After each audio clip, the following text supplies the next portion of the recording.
नमस्कार। India daily के digital platform पर आप सभी का बहुत बहुत स्वागत है। तो भारत ने एक बार फिर बांग्लादेश की यूनुस सरकार को सबक सिखाया है। यूनुस सरकार लगातार भारत के खिलाफ कदम उठा रही है और भारत को नुकसान पहुंचाने की कोशिश कर रही है।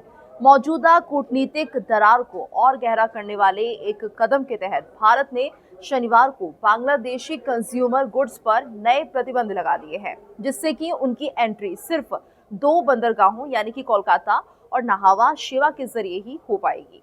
और इस फैसले के बाद बांग्लादेशी रेडीमेड गारमेंट्स और कई अन्य वस्तुओं का पूर्वोत्तर में ये देखिए पारगमन जो है वो सीमित हो गया है, जिससे दोनों पड़ोसियों के बीच व्यापार की जो गति है उस पर काफी असर पड़ेगा।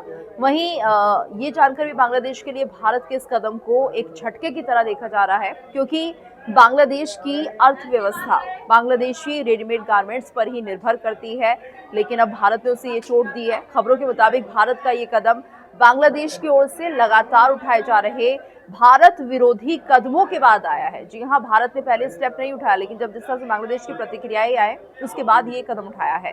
और एक अधिकारी का नाम न बताने पर ये कहा गया है कि भारत और बांग्लादेश के बीच पूर्वोत्तर में 11 भूमि पारगमन बिंदु है, यानी भारत ने सालों से इन बिंदुओं के जरिए बांग्लादेशी सामान को फ्री में ही ट्रांसपोर्ट की परमिशन दी।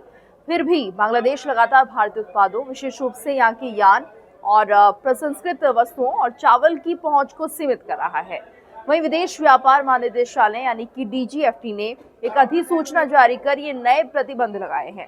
प्रतिबंध न केवल आरएमजी बल्कि प्लास्टिक, लकड़ी के फर्नीचर, कार्बोनेटेड पेय पदार्थ, प्रसंस्कृत खाद्य पदार्थ, फलों के स्वाद वाले पेय, कपास और सूती धागे के कचरे के आयात को भी असम, मेघालय, त्रिपुरा और मिजोरम के साथ साथ पश्चिम बंगाल के फुलबारी और चंद्राबांधा में भूमि सीमा शुल्क स्टेशन यानी कि एलसीएस और एकीकृत चेक पोस्ट यानी कि आईसीपीस के जरिए से प्रतिबंधित करते हैं। और ये कदम भारत की ओर से लगभग 5 साल पुरानी ट्रांसशिपमेंट व्यवस्था को खत्म करने के मुश्किल 5 हफ्ते के बाद आया है, तो जिसने बांग्लादेशी निर्यात माल को भारतीय बंदरगाहों और हवाई अड्डों के माध्यम से तीसरे देशों में ले जाने की परमिशन दी थी।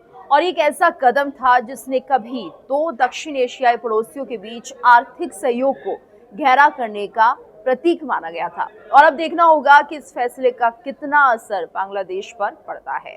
आपको ये वीडियो कैसी लगी, कमेंट करके जरूर बताइए।